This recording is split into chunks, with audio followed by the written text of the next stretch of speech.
Hello, friends. I am Chevy. Welcome to my shed. How are you today? How's life in your world? How's things where you are? I hope it's fantastic. Everything here is great. I wanted to respond to a comment that Chris left yesterday. Since we've been talking about the mountains, he mentioned that Lake Tahoe got 3 to 4 feet of snow this past weekend. And Chris, of course, grew up out that way and went skiing and snowboarding and all that sort of stuff. And he asked if I'd ever been. And the answer is no. I've never been to any of the slope sports. I've never even inner tubed, which we have here. Where I'm at, so West Virginia, we call ourselves, this is called the Mountain State.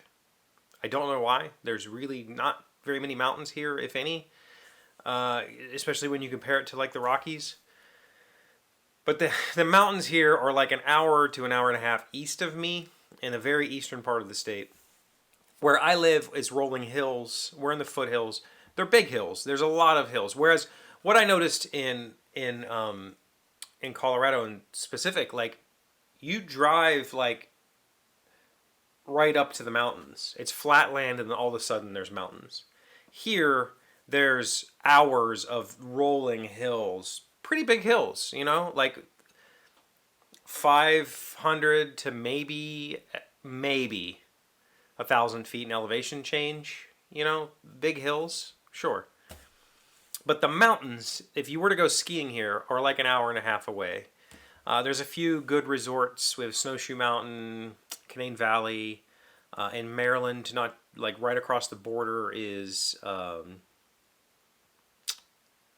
Deep Creek Lake area has the Wisp. There's a few resorts. Where I'm at locally, there's nothing here. There are some short hill type, like bunny slope that you could ride down just 10 seconds, top to bottom. But to go skiing would require quite a drive and would require, there's no ski shops around here. I can't go buy equipment. I'd have to go somewhere, figure all that stuff out. Lots of my friends and family growing up did that sort of thing. Not my personal family, like my parents, my sister. Like we didn't have money for that, and my parents definitely weren't going to do anything like that. That was just out of the question for them. But I had a cousin. She used to go skiing quite a bit. And so it's just not really a part of my life. I never grew up with it. So I never really did anything like that. Now, I have put on some cross-country skis. And I have done some cross-country skiing, which is pretty common here.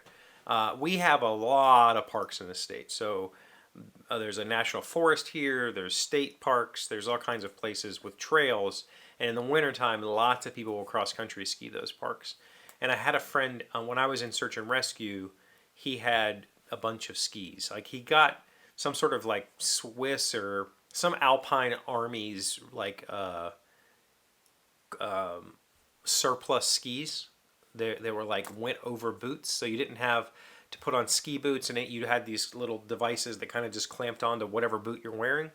And so I went out with him one time and did a few trails, just cross-country poles. It's basically walking on skis, right? Like you can kind of get going in some places. And I did okay with that. Like I didn't have any issues with, steering or anything like that. We never did any slopes or took anything serious. If at most it'd be, a couple of degrees grade. That's about it, kind of thing. So that's kind of common, but I didn't grow up with it. I think maybe Malia has gone snowboarding a few times. I think she's told me that. I'm not positive. And we talked about it last year. Like we should try to go snowboarding this year, and we just never got around to it.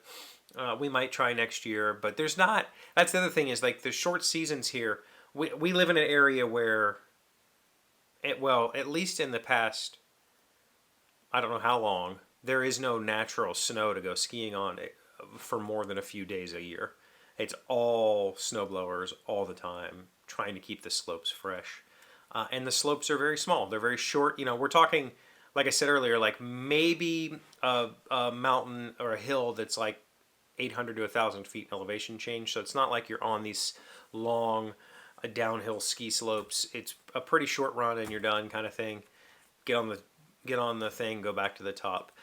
We also, I did mention inner tubing. We have a pretty popular inner tube park here where I think it's like a mile long or something like that. The part that you ride is like a mile long.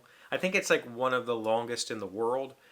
And it's a pretty gentle slope that goes for a very long time. And they have a conveyor belt that you just throw the inner tubes on and you know, go back to the top of the mountain kind of thing. I've never done that either. We've talked about going in there, but it's extremely, I shouldn't say extremely. It was, last time I checked, it was very expensive. It was like $100 and something a day for a family of 4, and it was just like, I don't know, we're gonna go run that thing like a couple of times and then be done? Is it really worth $100 and some dollars? Probably is. The answer is probably yes. Now that I'm not like destitute, the answer is probably yes. Let's go have that adventure together. But you know, a few years back, there was just no way I was spending. I just didn't have $100 and some dollars to spend to go on that sort of thing. That's the other part of it. You know, when I was a kid, my parents absolutely were not going to do anything like that.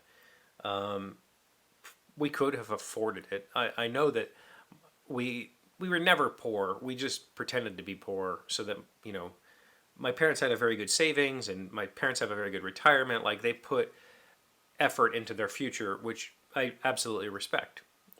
So we didn't have a lot of frivolous expenses, like let's go spend a weekend in a ski slope just because. But into my adulthood, I also never had money for that sort of thing. There was just no way I was going to take a weekend and go skiing somewhere. I just, you know, I couldn't afford the slopes, the lift tickets or whatever. So I just didn't. But I'm thinking about it now. I did some water skiing, or let me take that back. I tried water skiing when I was a kid. My father's aunt had a lake house with sailboats and a motorboat, and they like to water ski up there a lot. And so I tried a few times. I just never could get my legs underneath of me and maintain control over the skis. So I have a feeling that if I were to try skiing, it would be a similar sort of aspect.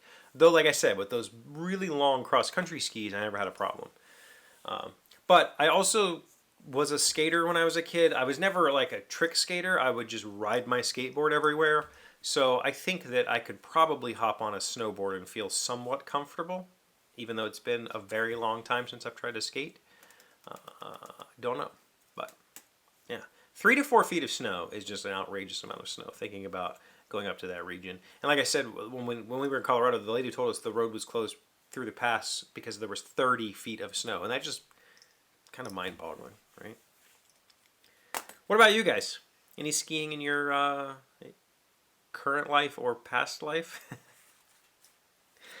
Let me know. I know, like Jonathan, I don't know what would happen if there was enough snow to go skiing in Georgia. I know what happens when there's ice. Thank you for being here as always. Thank you for liking, commenting, subscribing, being amazing friends and wonderful people. I really appreciate you. And I'll see you again tomorrow. Today's word you should know sound smart is verbose. It's an adjective meaning describes a person or composition using more words than are needed to get the point across. Long-winded and verbose, Mitch made his team members groan whether he stood up to speak at a charity event. Verbose, V-E-R-B-O-S-E. We use that a lot in software development, trying to keep concise code not be too verbose.